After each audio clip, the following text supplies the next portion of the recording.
அண்மை செய்தி. அதிமுக கூட்டணியில் பாஜக எத்தனை தொகுதிகளில் போட்டி என்பது நாளை இறுதி செய்யப்பட வாய்ப்பிருப்பதாக கூறப்படுகிறது. நாளைய தினம் தமிழ்நாட்டிற்கு வருகிறார் மத்திய அமைச்சரும் தமிழகத்தின் தேர்தல் தொடர்பாக பாஜக தரப்பில் நியமிக்கப்பட்டிருக்கக்கூடிய பியூஷ் கோயல் அவர்கள். இந்த நிலையில் நாளைய தினம் அது தொடர்பாக முடிவு எட்டப்படலாம் என கூறப்படுகிறது. இது குறித்த விரிவான விவரங்களோடு இணைகிறார் எம்முடைய செய்தியாளர் லதா. லதா, வணக்கம். ஏற்கனவே பாஜக இந்த முறை அதிக தொகுதிகளை கேட்பாங்க அப்படின்னு சொல்லப்பட்டது.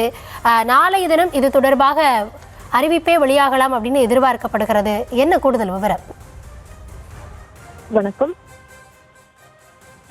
பாஜக தேர்தல் பொறுப்பாளராக நியமிக்கப்பட்ட பியூஷ் கோயல் நாளை சென்னை வருகிறார். சென்னை வரும் அவர் அதிமுக பொதுச் செயலாளர் எடப்பாடி பழனிசாமியை நேரில் சந்தித்து பேசியிருக்கிறார். இந்த சந்திப்பின் போது அதிமுக பாஜக இடையேயான அந்த தொகுதி பங்கீடு, எத்தனை தொகுதிகள் பாஜகவுக்கு கொடுக்கப்படுகிறது என்பது இறுதி செய்யப்படும் என்ற தகவல் கிடைத்திருக்கிறது. அதே போல பியூஷ் கோயலுக்கு இபிஎஸ்சியினுடைய வீட்டில் மதிய விருந்தும் கூட ஏற்பாடு செய்யப்பட இருக்கிறது.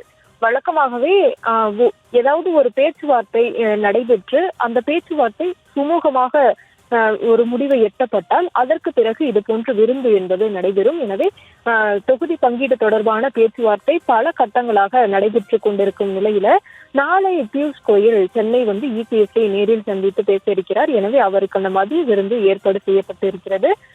எனவே தொகுதி பங்கீடு தொடர்பான அந்த முடிவானது எட்டப்பட்டு பிறகு இந்த விருந்து மதிய விருந்து நடைபெறும் என்று தகவலாக நமக்கு கிடைத்திருக்கிறது. கடந்த சில நாட்களுக்கு முன்பாக நயினார் இபிஎஸ்ஐ நேரில் சந்தித்து இதே போன்று, அதாவது தொகுதி பங்கீடு தொடர்பாக பேசியிருந்தார். அப்பொழுது கூடுதல் தொகுதிகளை அவர் கேட்டிருந்ததாக தகவலாக நமக்கு கிடைத்திருந்தது. அது மட்டும் இல்லாமல் அதற்கு பிறகாக எஸ்.பி. வேலுமணி, சி.வி. சண்முகம் உள்ளிட்டவரெல்லாம் டெல்லிக்கு சென்று அங்கே தேசிய தலைவர்களையும் கூட சந்தித்து பேசியிருந்தார்கள். முக்கியமாக நிதி அமைச்சரையும் கூட சந்தித்து பேசியிருந்தார்கள். எனவே இந்த தொகுதி பங்கீடு பேச்சுவார்த்தை என்பது பல்வேறு கட்டங்களில் நடைபெற்று கொண்டிருந்தது. அதற்கு பிறகு நயினார் மேலும் அண்ணாமலை உள்ளிட்டோரும் கூட டெல்லி சென்று தேசிய தலைவர்களை எல்லாம் சந்தித்து அதிமுக பாஜக இடையேயான தொகுதி பங்கீட்டில் அதிமுகவினுடைய நிலைப்பாடு என்னவாக இருக்கிறது, இவர்கள் எத்தனை தொகுதிகளை கேட்டிருக்கிறார்கள், என்ன மாதிரியான ஒரு முடிவை எட்டலாம் என்றெல்லாம் கலந்து ஆலோசித்திருந்தார்கள். எனவே தொகுதி பங்கீடு தொடர்பான பல்வேறு கட்ட பேச்சுவார்த்தைகள் எல்லாம் நடைபெற்று இருக்கும் நிலையில நாளை ஒரு முடிவு எட்டப்படலாம் என்று தகவலாக நமக்கு கிடைத்திருக்கிறது. எனவே அதன் தொடர்ச்சியாக அது ஒரு சுமூக முடிவு நாளை எட்டப்படும் என்றும் அதன் தொடர்ச்சியாக மதிய விருந்து நடைபெறும் என்றும் நமக்கு தகவலாக கிடைத்திருக்கிறது.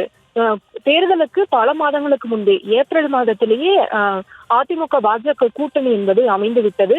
தேர்தலை கருத்தில் கொண்டு, தேர்தல் வெற்றியை கருத்தில் கொண்டு அதிமுக பாஜக முன்கூட்டியே கூட்டணி கணக்குகளை எல்லாம் போட்டு அவர்கள் வியூகங்களை வகுத்து பணிகளை செய்து வருகிறார்கள். எனவே விரைவில் அந்த தொகுதி முடிவானது எட்டப்படும் என்று எதிர்பார்க்கப்பட்ட நிலையில நாளைய தினம் அந்த முடிவானது எட்டப்படும் என்று தகவலாக நமக்கு கிடைத்திருக்கிறது.